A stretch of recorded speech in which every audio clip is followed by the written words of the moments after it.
Let's just jump right into it for today's explainer. When I was going through the source material for this, it hit me. We need to completely ditch the textbook grammar rules for a minute. Instead, we're going to zero in on something native English speakers use literally every single day. We are demystifying would have. Why does this specific combo of words trip up so many of us? Myself included, honestly.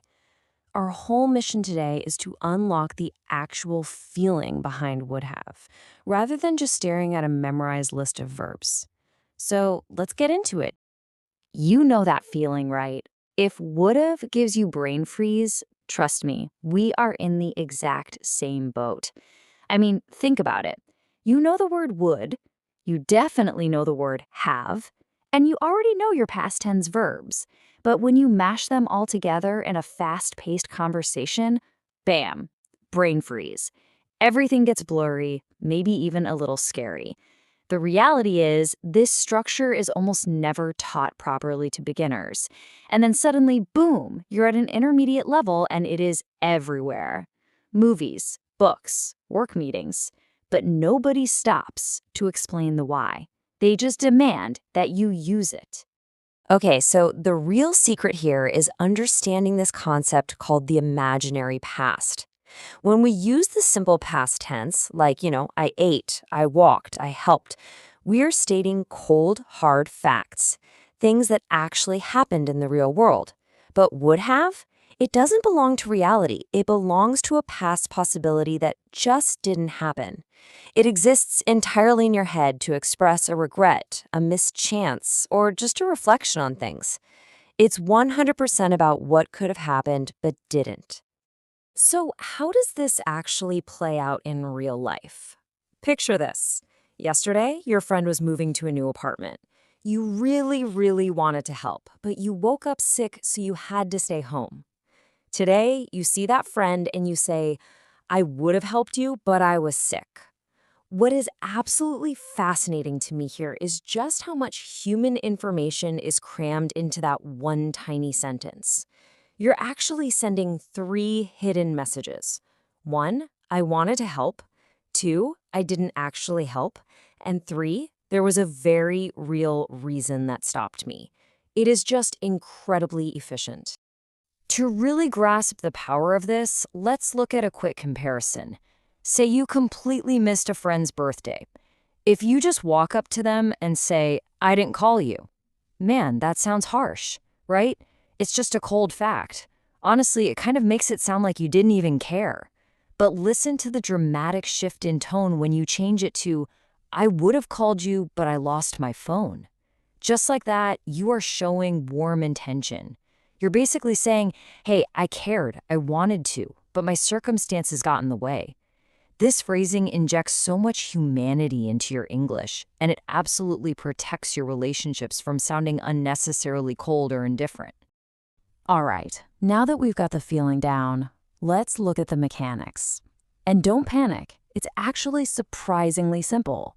It's just three basic building blocks. One, would. Two, have. And three, the past participle. And here's the best part.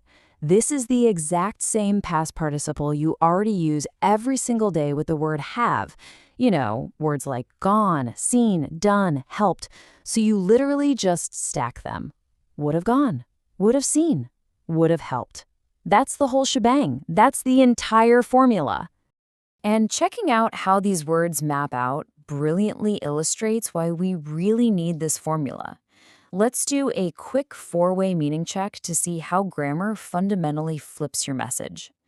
Think about I didn't help him. Okay, that's just a neutral fact. I couldn't help him. That shows inability. Like maybe you didn't have the strength or the time.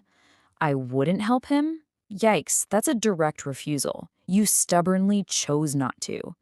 But I would have helped him. That perfectly captures your absolute willingness, just combined with a total lack of opportunity. So that's four very similar phrases, but four completely different human meanings. I absolutely love this next point from the source material because it really gets at the core philosophy of our explainer today. Grammar only makes sense when you see yourself inside the sentence. I mean, memorizing a giant list of verbs is not going to help you out there in the real world. To truly master the imaginary past, we've got to apply it to your everyday professional and personal life. So I want to put you inside these scenarios right now. Let's talk about how you can use this exact structure to cover your bases at work. Let's picture a super stressful professional situation. You just had this massive, high-stakes job interview.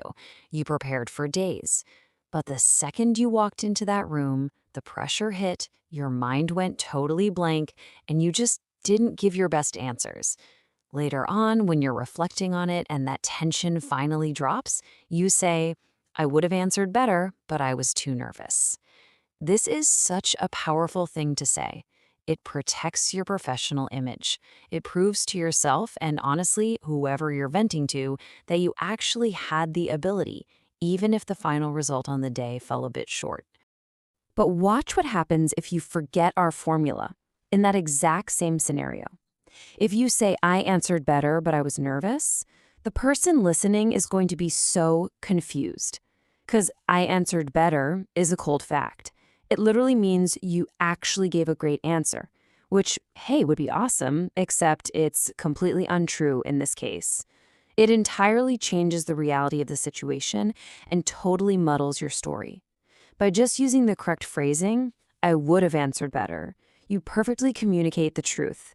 The ability was there, but the outcome wasn't.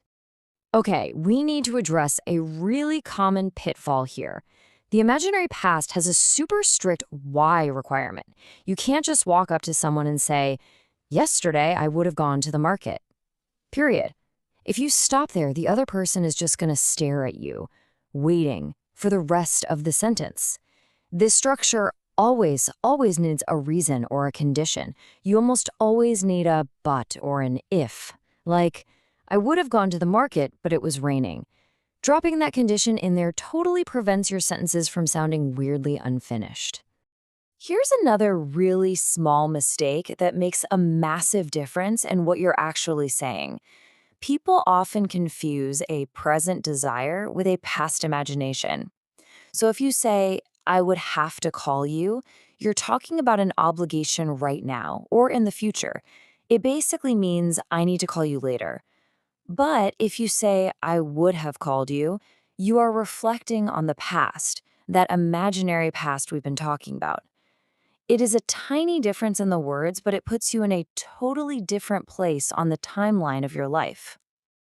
And speaking of panic, when we're talking fast, it is incredibly common to just drop the word have completely. So many people accidentally say things like, "I would have joined you." But remember those three building blocks: would plus have plus the past participle. I would have joined you. Honestly, if you can just lock that three-piece pattern into your muscle memory, it's going to solve half of your speaking problems instantly.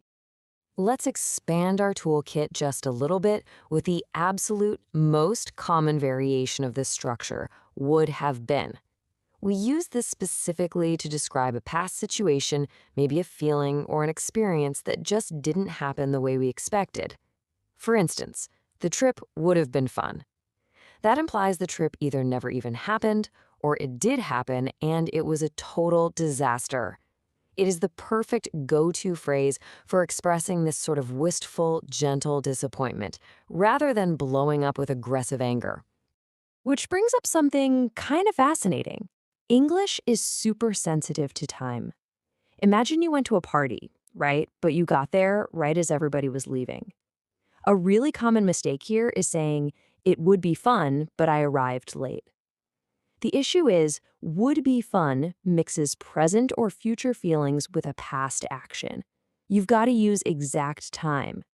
It would have been fun, but I arrived late. When the fun you missed is already firmly stuck in the past, would have been is strictly required. No exception. All right, let's move to a situation we literally all face: social pressure. Somebody invites you to a dinner that you really cannot attend. How do you say no without offending them?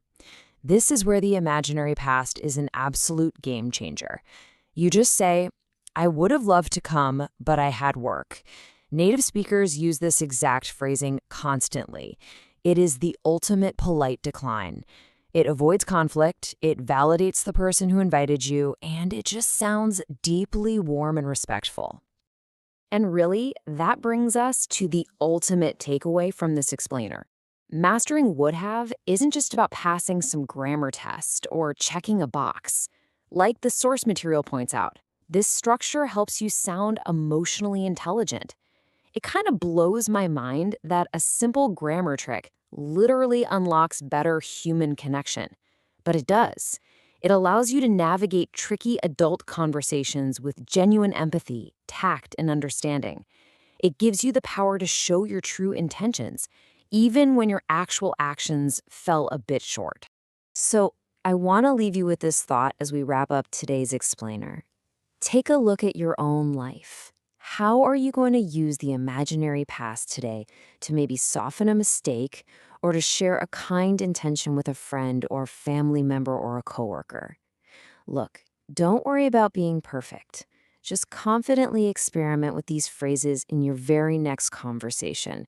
It really makes you wonder, doesn't it? How many past misunderstandings could you have completely avoided if you just knew this one phrase? Thanks for exploring this with me today, and I'll catch you in the next explainer.